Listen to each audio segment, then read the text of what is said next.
Marine Vancy-Meurtier, 33 ans, agricultrice en race salaire. Michel Vancy-Meurtier, 32 ans et agriculteur en race salaire aussi. Donc on s'est installé au 1er janvier 2018. On s'est installé en GAEC entre époux, donc Michel et moi, et on élève 80 vaches de race salaire. Alors pour ma part, j'ai pas toujours voulu être agricultrice, c'est vraiment quelque chose qui est arrivé assez tardivement parce que finalement, étant du milieu citadin, moi je connaissais pas du tout le milieu agricole. Et à la fin de ma seconde, j'ai choisi un parcours agricole pour finalement découvrir ce milieu et ce métier. Et je suis partie en bac technologique agricole, BTS production animale et une licence agro-environnement pour ensuite être conseillère agricole, d'abord en chambre d'agriculture du Cantal, puis ensuite animatrice syndicale à la FDSEA du Cantal. Pour ma part, moi j'ai toujours voulu être agriculteur. Après le collège, je suis parti en lycée agricole et BEP et Bac Pro. Moi, oui. Moi j'ai été soutenue, oui, mais au début ils ont été quand même très surpris et un petit peu inquiets de savoir leur fille qui part dans un milieu qui était complètement inconnu pour eux aussi. Et donc ça a été un peu compliqué à gérer au début, puis maintenant ils sont très heureux.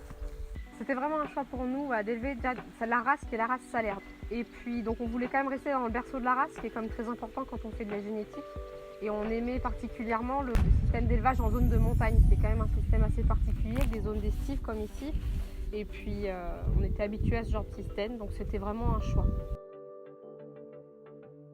Après une journée type, ça dépend de la période et en fonction des saisons. L'hiver, c'est soin aux animaux et l'été, c'est plus la surveillance et les foins. Et après, on travaille ensemble. On fait toutes les tâches à deux. Ouais, sachant que l'hiver, c'est la grosse période où on a toutes les naissances, donc tous les vélages. Donc toutes les veaux, nous on a un système qu'on appelle traditionnel, les vaches sont attachées. Donc il faut faire téter les veaux matin et soir et s'occuper des naissances et puis s'occuper de l'alimentation des vaches. Et effectivement, après l'été, oui, c'est ça, c'est les foins. Et donc au printemps, c'est aussi un gros travail de remise en état des clôtures pour pouvoir sortir les animaux. Oui, alors c'est sûr qu'on est assez isolé. On a la chance après de bénéficier de paysages et de panoramas comme ceci. C'est quand même très agréable au quotidien. Après l'isolement, c'est sûr pour aller faire des courses à 40 minutes d'Issoire. Les activités des enfants, il faut aussi aller à Issoire, c'est un sacrifice quand même. L'école, on est à 20 km de l'école primaire et maternelle. Donc c'est une adaptation. Après, on ne peut pas tout avoir, quoi. On ne regrette pas notre choix. Ici, il y a quand même aussi de la convivialité. On est isolé, mais finalement, il y a beaucoup de fêtes de village, de foires traditionnelles. On a la foire de Brion, des choses comme ça. Et ce qui fait que finalement, il se passe quand même beaucoup de choses dans les campagnes. En fait, l'activité de concours, c'est on sélectionne des animaux et on les expose sur des concours, que ce soit départemental ou national, ou également le sommet d'élevage au sein de l'agriculture. Et on se compare un peu aux autres élevages. D'abord, c'est aussi un moment de partage avec d'autres éleveurs. Et puis, ça permet d'être connu au niveau de la race et de faire connaître également notre métier à des gens qui sont hors milieu agricole. Et ça donne une plus-value sur notre cheptel pour les ventes de reproducteurs. Alors honnêtement, moi j'ai rien trouvé de facile. Il faut trouver une structure qui nous corresponde à peu près.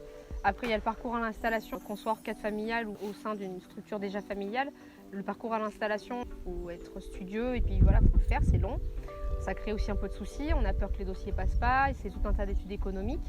Et puis il y a l'investissement qui est financier, c'est un petit peu un projet de vie, quoi.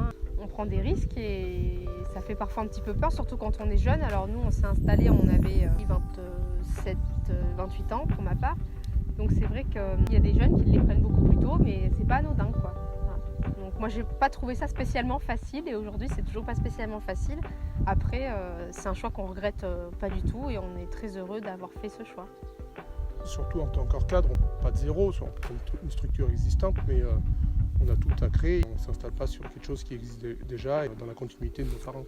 C'est ça, oui, parce qu'on refait le cheptel à notre image, à nos goûts. On travaille aussi comme on le souhaite. On ne suit pas quelque chose d'existant, on le refait à notre manière. Les métiers agricoles, il faut quand même savoir qu'il y a énormément de diversité de métiers dans l'agriculture. Il n'y a pas que paysans. Aujourd'hui, on peut être agriculteur, chef d'exploitation si on le souhaite. Et il y a tout un tas de possibilités, que ce soit dans l'élevage ou dans autre chose d'ailleurs.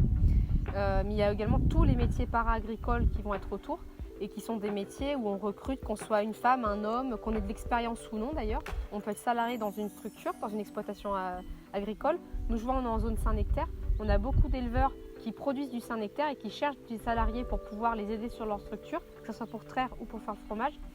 Il y a également, on peut être technicien agricole, on peut être inséminateur, on peut être conseiller agricole, on peut être technicien. Enfin, il y a tout un tas de possibilités et qui sont ouvertes à tous, qu'on soit du milieu agricole ou pas d'ailleurs. Oui, l'offre est variée en fonction de ce qu'on veut faire. Voilà, aujourd'hui, ce qui est compliqué, c'est de pouvoir se sortir un salaire. On connaît quand même une hausse des charges qui est quand même très importante, mais ça, il n'y a pas que l'agriculture, c'est vrai que c'est plusieurs corps de métier qui sont touchés. Aujourd'hui, nous, c'est vrai qu'on l'a subi sur nos exploitations de manière assez violente. La viande, on voit aujourd'hui, il y a quand même des campagnes de publicité, des campagnes où on essaie de faire entendre aux gens que manger de la viande, c'est pas bien, c'est pas bon pour la santé ou autre, ce genre de bêtises. Moi, je pense quand même qu'aujourd'hui, il y a une vraie demande pour consommer de la viande et pour consommer surtout de la viande de qualité. Et je pense que ça, c'est quelque chose qui restera dans le temps et que les gens auront toujours envie d'une agriculture française et d'une agriculture, d'un élevage durable et d'un élevage respectueux surtout des animaux, de l'environnement et de nos traditions finalement d'éleveurs en France, quoi. Donc ça, je pense que c'est quelque chose qui va perdurer et qui mérite finalement de soutenir les agriculteurs français, les éleveurs.